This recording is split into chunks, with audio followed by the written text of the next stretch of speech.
Hello friends, welcome to bright future ITI। मैं उम्मीद करता हूँ कि आप सभी स्वस्थ और अच्छे होंगे।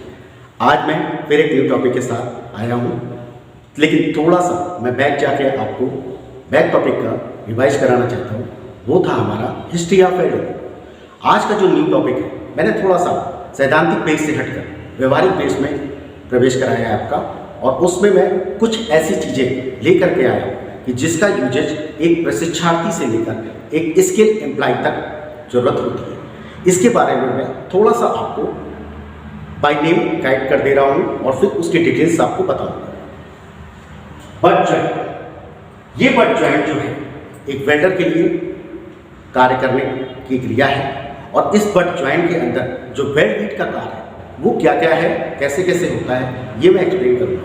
फर्स्ट ऑफ ऑल, जिस जॉइंट को आप डेवलप कर रहे हैं उसके लिए आपको उस मेटल की जरूरत होती है। इस मेटल को क्या कहते हैं? Parent metal.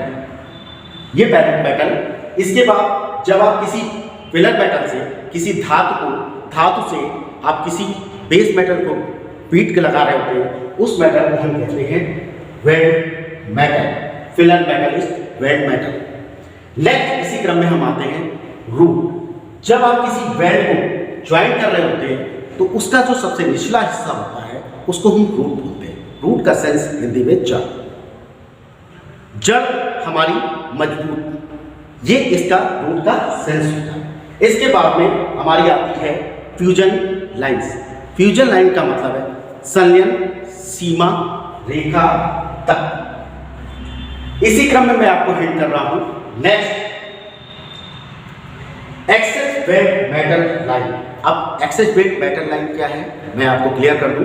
Access weld metal line जो है वो आपका क्या है कि जब फिलर रॉड से किसी वेल्डिंग बीट के अंदर हम मटेरियल को बीट करते हैं, उस कंडीशन में आपका कुछ एक्स्ट्रा मटेरियल इस वेल्ड बीट से बाहर हो जाता है, और ये एक्सेस वेल्ड मेटल कहलाता है। इसी क्रम में अगर हम जाते हैं तो हमें एक नई चीज और मिल जाती है, वो है बीट हाइट। बेस मेटल से जो हमारी बीट की हाइट होती है, उस हाइट को हम बीट हाइट से शो करते हैं। नेक्स्ट, इसी क्रम में जब हम जाते हैं तो हमें क्या मिलता है कि जब हम बीट लगाते हैं, उस बीट लगाने के लिए हमें उस बीट को कुछ हाइट देनी पड़ती है, जो हम पिलर मेटल भरते हैं। किससे? पैरेंट मेटल से थोड़ा सा हाइट ऊपर, वो एक मानक के अंतर्गत तय की जाती है। इसको हम वेल्ड फेस कहते हैं। ये क्या होता है? ऊपरी टॉप हिस्सा कहलाता है हमारी बीट का। नेक्स्ट, इसके बाद हम जाते हैं टो पे। Yes, you know toe. Toe को हम क्या कहते हैं? टो का जो हिंदी वर्ड नेम है वो है पैर के ऊपर, लेकिन हम इसको एक शब्द से और जानते हैं, वो है एड़ी। एड़ी का सेंस ये होता है कि जैसे आपके बैक पैर की, राइट पैर या लेफ्ट पैर की जो बैक पोर्शन होता है वो एड़ी होता है, और उस एड़ी को हम क्या कहते हैं? ट्रेंगल भाषा में कहते हैं, उसको कर्ण के बेस पे ही लाते हैं। इसी नेक्स्ट राउंड पे जो लास्ट में मैं आपको बताऊं, इसके जो बीट का जो लास्ट पॉइंट है वो मैं आपको एक्सप्लेन कर रहा हूं, और इसका जो नाम है वो है वेल्ड जोन एंड HAZ। दोनों कॉमा लगा के मैंने लिखे हुए हैं, और इसी वजह से मैं वेल्ड जोन और HAZ को इक्वलिटी, जो काम वेल्ड जोन का है वही काम HAZ का है।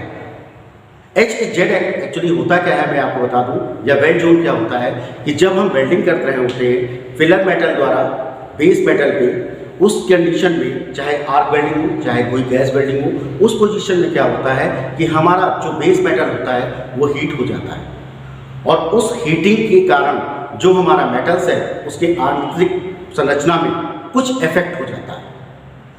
इस इफेक्ट को ही हम वेल्ड जोन या हीट इफेक्टेड जोन के नाम से जानते हैं, और ये जो मैं आपको क्लियर कर चुका हूँ, HAZ, ये हीट इफेक्टेड जोन कहलाता है।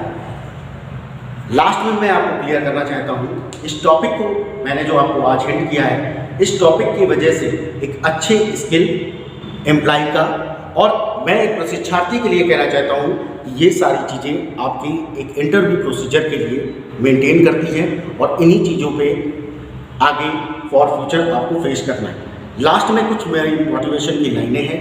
हर छोटा बदलाव बड़ी कामयाबी का हिस्सा होता है।